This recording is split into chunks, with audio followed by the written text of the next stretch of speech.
There is a strange fracture hidden in the fabric of awareness, a small yet infinite crack that cannot be sealed with neuroscience or metaphysics. It is the consciousness glitch, that haunting, unexplainable loop between knowing and being that sits at the heart of existence. To most people, consciousness is taken for granted, a steady background hum of perception and thought.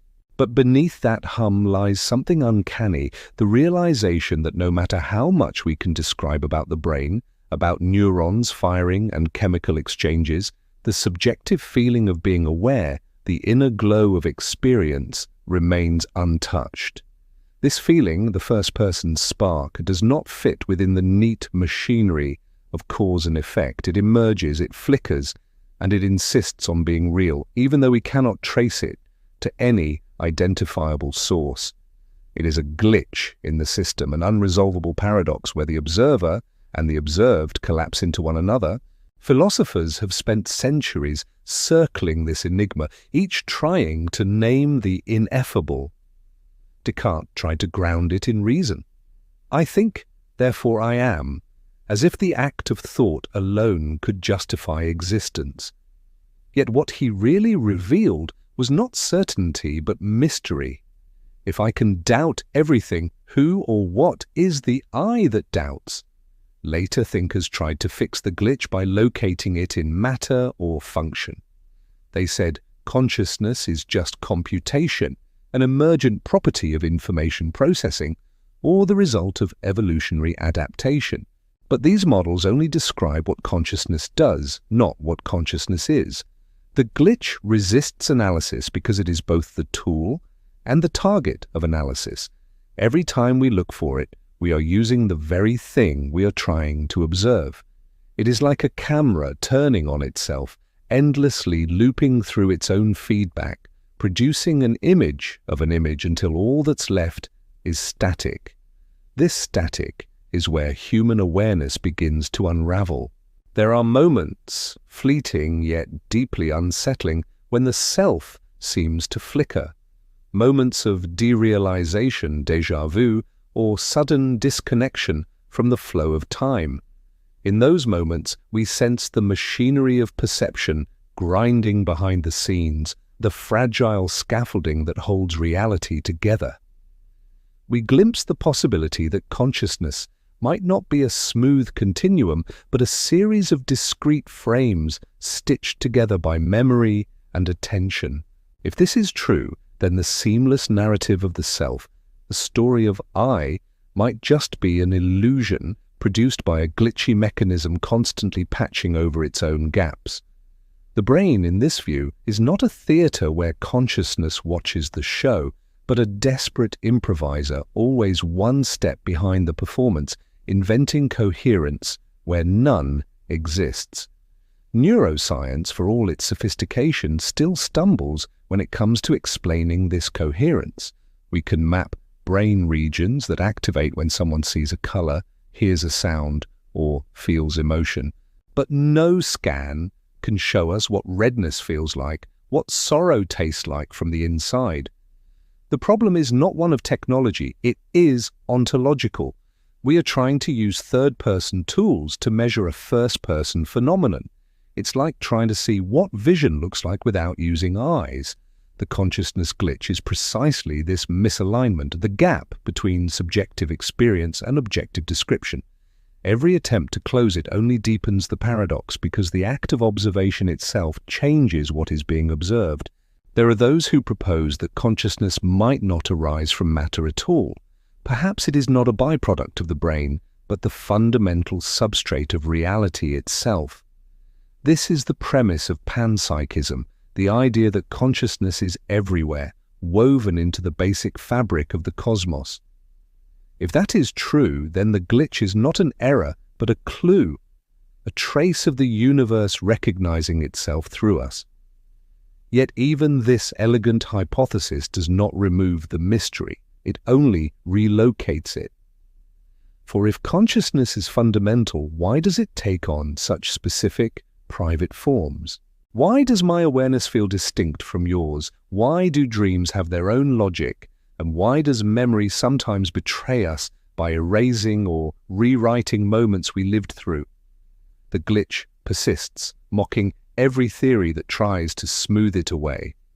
In moments of quiet reflection, we sometimes feel the contours of this glitch, not as confusion, but as awe. Imagine standing in front of a mirror and realizing that the thing looking back at you is not just a reflection, but also the same mechanism that enables you to see. The subject and object blur into a single, looping act of self-reference. This is the heart of consciousness, an infinite recursion that never quite reaches the bottom. It is both the observer and the observed, the question and the answer, existing in perpetual tension. Every thought, every sensation, every emotion emerges from this tension, and yet somehow we keep acting as though consciousness were just another function to be explained, another box to be ticked on the scientific ledger. Consider dreams. They are pure consciousness, untethered from external input, yet they often feel as real as waking life. In dreams, we can experience fear, joy, pain, even moral conflict, all generated by the same awareness that observes them. But who is dreaming the dreamer? When we awaken, we often dismiss the dream as illusion, yet while inside it, we were fully convinced of its reality. This raises a disturbing question.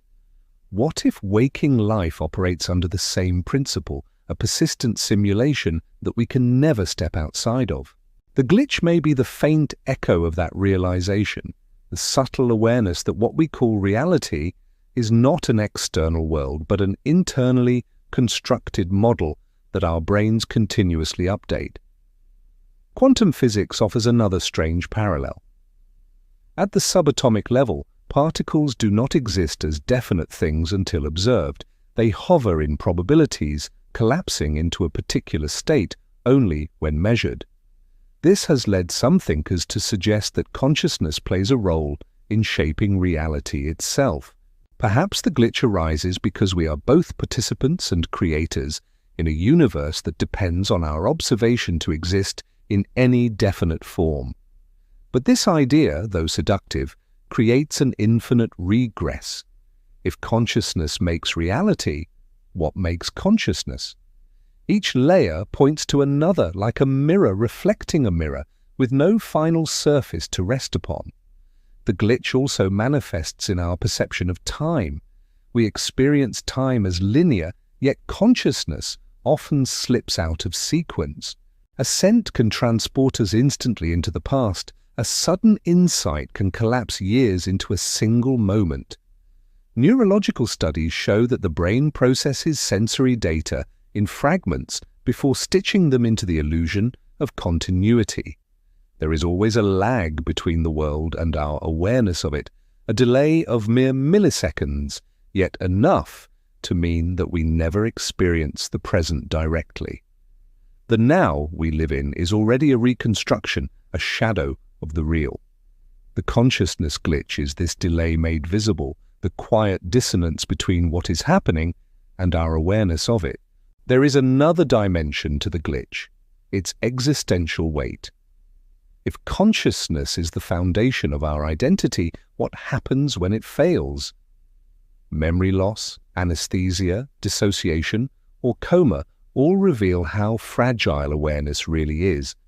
One moment it is here, vivid and coherent. The next, it vanishes, leaving nothing behind.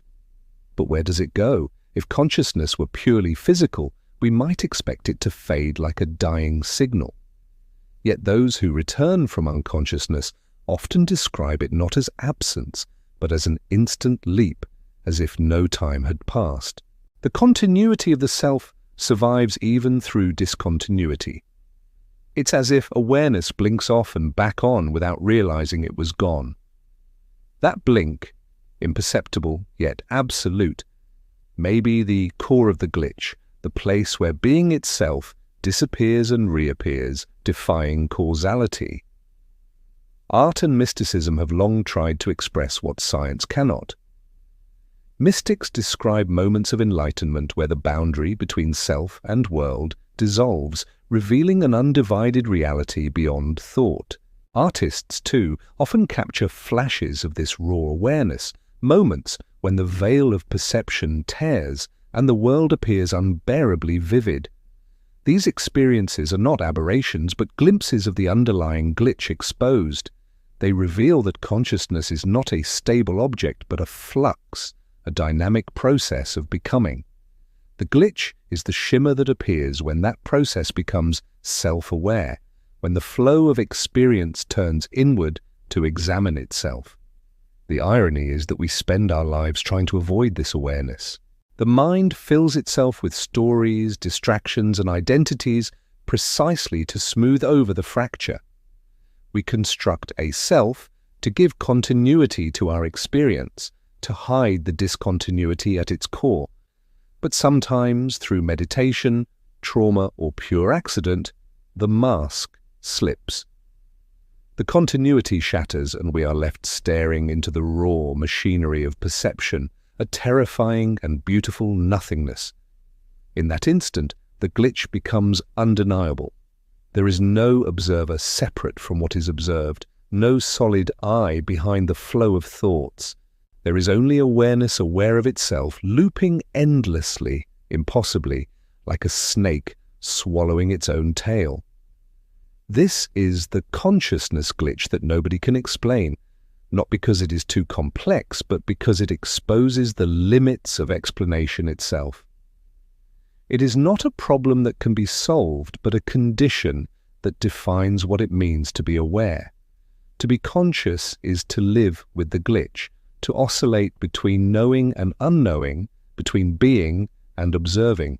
It is the silent, recursive heartbeat of existence, pulsing through every moment, reminding us that the one thing we can never truly step outside of is the very thing that makes stepping outside possible. If consciousness is a glitch, then it might not be an error in the system, but a feature, the very tension that allows the universe to reflect upon itself. Every attempt to remove the glitch or to solve it would erase the phenomenon we are trying to understand. Perhaps consciousness is not meant to be seamless. Perhaps the cracks are the portals through which awareness recognizes its own depth. To see the glitch clearly is to realize that what we call reality and self are provisional constructs constantly shifting to maintain equilibrium.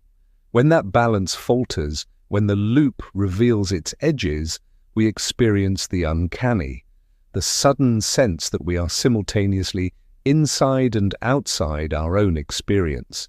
This sense has haunted human thought since its beginnings. Ancient mystics described it as awakening, philosophers as self-reflection, and modern neuroscientists as metacognition. Yet the essence remains the same, the moment when consciousness realizes it is conscious, and in doing so fractures itself. It becomes both the light and the thing illuminated. The glitch, then, is the moment awareness doubles back on itself and loses its anchor. It is the echo of the original I am, the primal self-reference that generates all meaning, but because it refers only to itself, it can never be complete.